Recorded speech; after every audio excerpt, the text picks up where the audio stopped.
एक शांतिपूर्ण जंगल में एक जिज्ञासु छोटा शावक जिसका नाम लियो था, अपने परिवार से बिछड़ गया था। जंगल एक जादुई स्थान था जिसमें ऊंचे पेड़, चमकीले फूल और असंख्य पक्षियों के संगीत भरे हुए थे। लेकिन लियो के लिए अब यह एक अनजानी भूल भुलैया बन गया था।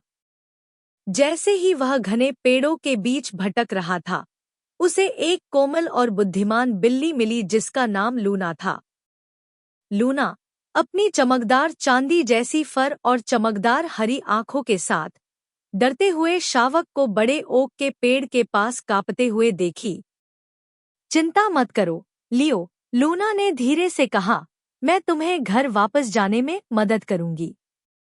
लियो ने अपनी आंसुओं से भरी आंखों से लूना की ओर देखा। धन्यवाद लूना, मुझे नहीं पता कि मैं तुम्हारे बिना क्या करता। साथ में उन्होंने जंगल के माध्यम से एक मंत्रमुग्ध करने वाली यात्रा शुरू की।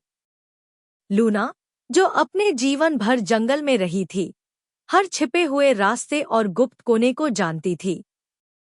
उसने इस यात्रा का उपयोग लियो को अस्तित्व, मित्रता और साहस के बारे में मूल्यवान सबक सिखाने के लिए किया। उनका पहला साहसिक कार्य एक बुलबुलाते ब्रोक को पार करना था।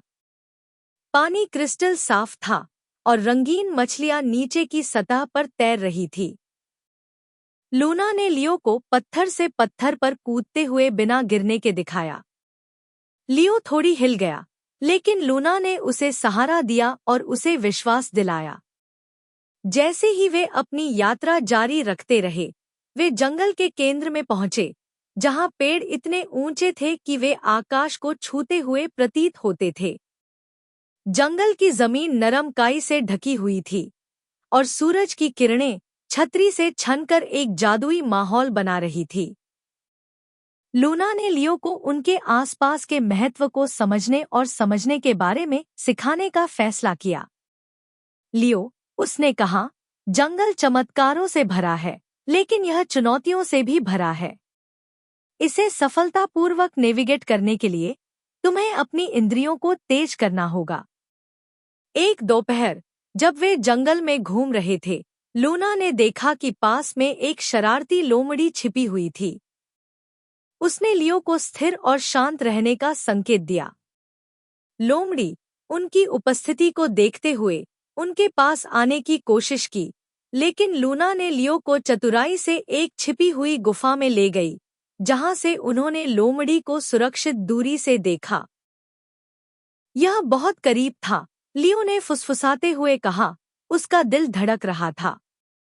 तुम्हें कैसे पता था कि क्या करना है? लूना मुस्कुराई।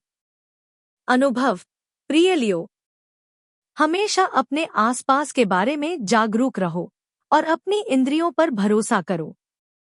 जैसे ही वे जंगल में और आगे बढ़े, वे एक भव्य झरने पर पहुंचे जो एक क्रिस्टल साफ तालाब में गिर रहा था। लूना और लियो ने वहां आराम करने और उस जगह की शांत सुंदरता का आनंद लेने का फैसला किया। लूना ने अपनी खुद की साहसिक कहानियां साझा की और लियो ने चौड़ी आंखों से हर शब्द को ध्यान से सुना।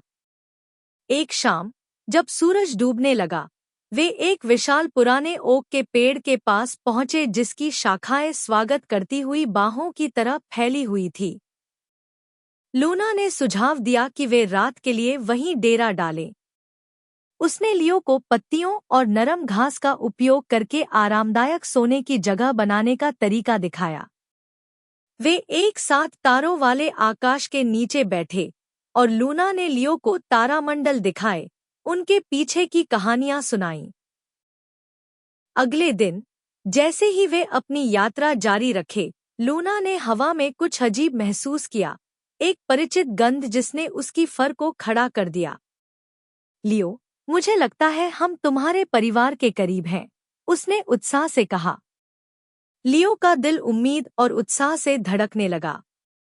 गंध का पालन करते हुए वे जल्द ही एक खुली जगह पर पहुंचे जहां लियो के परिवार ने डेरा डाला था। उसके माता-पिता, जो उसे टायरलेसली खोज रहे थे, अपने प्यारे शावक को देखकर बहुत खुश और राहत महसूस कर रहे थे। उनकी आंखों से खुशी के आंसू बह निकले जब उन्होंने लियो को जोर से गले लगाया। लूना, लियो की मां ने कहा, उसकी आवाज में कृतज्ञता भरी हुई थी। हम तुम्हारा धन्यवाद नहीं कर सकते कि तुमने हमारे बेटे को वापस लाया। लूना ने गर्मजोशी से मुस्कुराया। यह मेरा सुखद काम था। लियो एक अद्भुत साथी रहा है और मैंने हमारी यात्रा के हर पल का आनंद लिया है। लियो ने लूना की ओर मुड़ते हुए, उसकी आंखों में भावनाएं चमक रही थी। मैं तुम्हें कभी नहीं भूलूंगा, लूना। तुमने मुझे बहुत कुछ सिखाया है और मैं हमेशा हमारी मित्रता को याद रखूंगा। लूना ने लियो को स्नेहपूर्वक नन्हा चुमा। और मैं भी, लियो। साहसी, दयालु और हमेशा जिज्ञासु रहो। एक अंतिम विदाई के साथ लूना अपने आरामदायक जंगल के घर में वापस लौट गई, यह जानकर संतुष्ट थी कि उसने लियो के जीवन में एक स्थायी अंतर बनाया था। उनकी साझा बंधन एक संजोई गई याद बनी रही, मित्रता, दया और जंगल की जादुईता की गवाही।